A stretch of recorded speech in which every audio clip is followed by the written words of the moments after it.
je vais te dire quelque chose. Depuis que tu as loué cette maison et que tu es venu habiter la maison, ça ne va pas dans ta vie. Hein. Ok? C'est la maison que tu loues là qui te fait souffrir. Ok?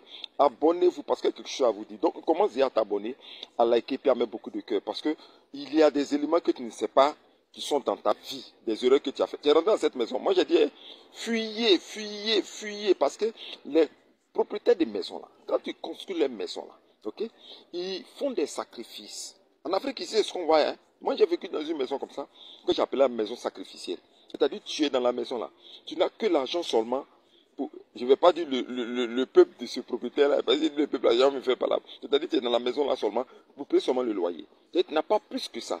C'est le loyer seulement que tu payes, et puis un peu d'argent pour te nourrir. C'est-à-dire, tu ne peux pas prospérer dans la maison, parce que le sacrifice qu'il a fait là, il a fait le sacrifice avec une alliance pour dire que tous ceux qui vont vivre dans ma maison ne doivent pas prospérer, être au-dessus de moi. Donc, tu vis dans une maison qui a des fondations de malédiction. Vous voyez? Regardez une de mes vidéos sur YouTube où j'ai parlé de maison de sang. J'ai parlé de ce grand immeuble où la nuit les bébés pleurent. C'est-à-dire les bébés pleurent, ça pleure. Et puis un peu, il y a toujours des problèmes. Ok? Soit c'est le robinet qui se casse, soit c'est la serrure qui se casse. Il y a toujours, chaque fin de mois là, il y a une panne, un problème dans la maison qui te fait dépenser. C'est-à-dire si tu veux avoir l'argent, c'est comme si le problème doit régulariser ton argent, gérer jusqu'à ce que ça soit seulement le minimum que tu as. Comme un frère me disait la dernière fois, ok, que j'ai vécu dans une maison où, attendez, j'ai tout perdu, hein, totalement. Enfin, j'aimais manger, c'est-à-dire, j'aimais sortir, j'aimais m'habiller, j'aimais, en tout cas, me faire plaisir. Mais depuis que je suis rentré dans la maison, là, c'est comme si ma vie s'est arrêtée. C'est d'ici ce qu'on appelle ça maison de sang. Les propriétaires des maisons, ils font n'importe quoi. Hein. Il y a des ethnies même que si je te conseille des ethnies, il ne faut pas aller habiter dans les maisons. Il y a des peuples, là, faut pas, si les propriétaires des maisons, il ne faut pas les vivre là-bas parce qu'il va mettre ce qu'on appelle des fétiches. Il va enterrer des fétiches, faire des incantations, des implications, des sacrifices. Avant de vous donner la clé de la maison, il a fait de telle sorte que cette maison-là aspire vous votre bonheur. C'est-à-dire que tu vis dans la maison, mais c'est comme si la maison-là, tire, aspire vous votre bonheur.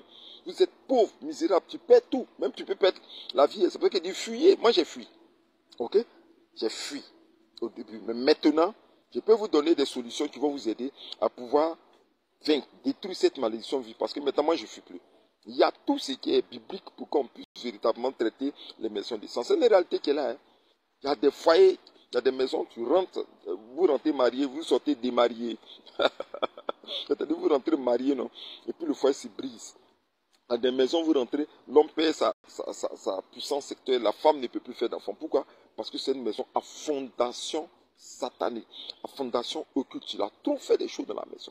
Okay? De perdre leur santé, de perdre leur travail. Tout allait très bien, mais tu es rentré dans la maison, tu perds tout en même temps. Il n'y a pas de joie. Il n'y a pas de paix. C'est comme s'il y a des gens qui vivent avec toi dans la même maison. Tu sens la présence de certaines personnes qui sont dans la maison. Il n'y a pas de joie.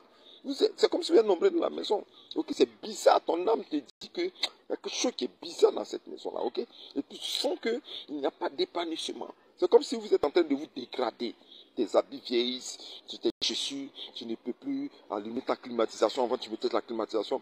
Les frigos, tu les jettes parce que tu ne peux plus mettre le frigo en marche. C'est comme si toute ta vie s'est écoulée parce que tu es rentré dans cette maison. C'est à cause de ce qu'ils ont fait. Ce qu'ils ont fait dans cette maison-là, ce que tu es venu trouver. Tous les propriétaires des maisons, selon nous en Côte d'Ivoire, on a un mot là, on dit ils bassent les maisons, c'est-à-dire ils mettent des puissances sataniques sous les maisons pour pouvoir détruire la vie des personnes. Ok? Si tu vois que tu ne peux pas résister, il faut partir. Il faut partir. Ok?